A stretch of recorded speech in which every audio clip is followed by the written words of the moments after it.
সুস্থ আছে। এটা ছেলে বাবু না? ছেলে বাবু, এটা মেয়ে বাবু।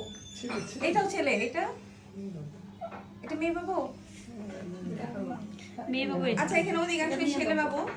যাই হোক, আলহামদুলিল্লাহ এই বাবুটা কিন্তু ছেলে বাবু হলো। মাশাআল্লাহ, এত সুন্দর চুল হয়েছে, ওকে দেখে মনে হচ্ছে মেয়ে বাবু।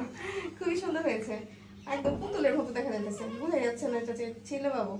যাই হোক, প্রত্যেকটা বাবু সুস্থ আছে, সব বাবুর জন্য দোয়া করবেন। যেটা বলছিলাম, এই বাবুটা উত্তরা থেকে এসেছে। এই বাবুটা বাসা মানিকগঞ্জ।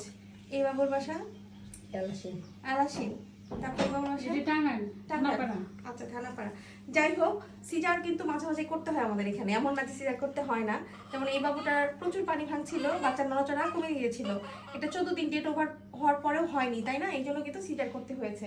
দরকার যখন হবে তখন সিজার করতেই হবে, তখন কিছু করার থাকে না। নর্মাল যে সবারই হবে এমন না, তবে আসলে অধিকাংশই নর্মাল হয়, সিজারের সংখ্যা খুবই কম। তবে সিজার লাগলে সিজার করতে হবে, তখন আবার মানে এটা বলা যাবে না যে সিজার করা যাবে না। কারণ সিজার আমরা যদি বলি সিজার করতে হবে, তার মানে আসলেই দরকার, তখন সি সেকশন করতে হবে, তার মানে বাচ্চাটা খারাপ হয়ে যাবে। তো যাই হোক, সি সেকশনটা তো এমনি এমনি আসেনি। তবে যেটা বলবো, সবার প্রথমে সর্বোচ্চ চেষ্টা করতে হবে নর্মাল ডেলিভারি। যদি না হয় একান্তই, তাহলে সি সেকশনে যেতে হবে, আদারওয়াইজ সি সেকশন আসলে করা উচিত না। সি সেকশন খুব একটা যে খুব মানে কি বলবো, সি সেকশনের পরে অনেক কষ্ট। তবে যদি বাচ্চার মারা ঠিক মতো খায় সি সেকশনের পরে, তাহলে কিন্তু প্রবলেম হয় না। আরেকটা কিন্তু ও কান্না করতেছে, আরেকটা কিন্তু পরবর্তীতে নর্মাল নেওয়া যায় যদি স্কার থিকনেস ভালো থাকে। হ্যাঁ, আর আরেকটা কথা বলবো, যারা দূর থেকে আসবে স্কার থিকনেস করতে, তারা মঙ্গলবার আর বৃহস্পতিবার আসবে। ওই দুই দিন হচ্ছে সারাদিন স্কার থিকনেস করা যায়, সুবিধা হয় এই জন্য।